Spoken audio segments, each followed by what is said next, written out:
Hey guys, welcome back to the shop. I want to introduce you to yet another new project, a 1966 Chevy 2 Nova, and this time it's not my own personal project. It belongs to my father-in-law. He's had this car for 25 years, I guess, maybe more than that, and he's driven it. It's been a daily driver. It was actually a daily driver for his daughters for a while, and now he's wanting to straighten this thing up, get a fresh coat of paint on it, make it presentable again, to where he can go to cruise-ins and car shows and have something that he's really proud of. So my father-in-law bought this car in the 90s. It already had the paint job on it, which is sort of what I would consider a cheap paint job. Somebody somewhere scuffed this thing off and put some bright red on it. The car was very presentable, had no real issues, but as time has gone on, some of those underlying issues have started coming back. The car does have a little bit of Bondo in it, a little bit of surface rust here and there, probably some patched up little rusty holes, on the bottom side of the car, but nothing major. You can crawl under this car and see that it is extremely solid. Floor pans are perfect, everything underneath is perfect, so whatever's on the outside of the car is going to be minimal. He did tell me that the car had been wrecked.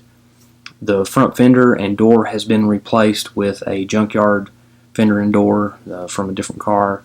It looks like also the cowl had been mashed in maybe and replaced in a little section or something. Something's been worked on up there. So we've got a little bit of work to do to line up those panels and then get rid of the old lacquer primer that's on here and whatever we find underneath that needs to be stripped down to the bare metal and gone back with fresh materials.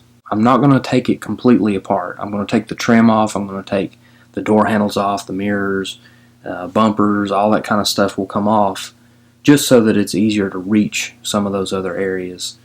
But I'm not going to take the doors off of it, the fenders, and I'm not going to go super crazy as far as that's concerned. What we really want is just a nice uniform paint job that kind of looks like it came from the factory, not a super sanded and buffed mirror-like finish. We just want a good, consistent, factory-type finish on this car. The car is very original. Even though it's had a repaint, it's been wrecked a little bit, it's had some interior work, mechanically the car is very much how it came out from the factory. It's an inline 6-cylinder, it's a Powerglide car, manual drum brakes all the way around, no power steering.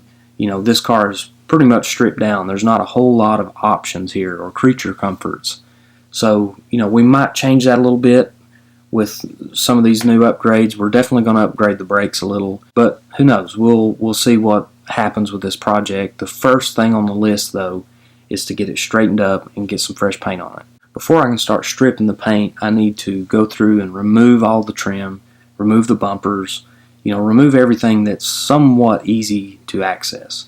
Some of these trim pieces are kind of difficult to remove, but you got to do it to really get good adhesion on the new paint, and 9 times out of 10 there's rust bubbles underneath that trim, so you got to address that while this thing is being repainted. Otherwise those rust bubbles and those little flakes and things are going to work their way onto the main part of the body, and you don't want that. So that's kind of what we're headed towards here. We're not going to do a full restoration. We're not going to do nut and bolt. We're not going to do rotisserie. But what we're going to try to do is a budget-friendly, consistent paint job on this car. As I keep going with this, as I make progress, I'll provide an update as I go.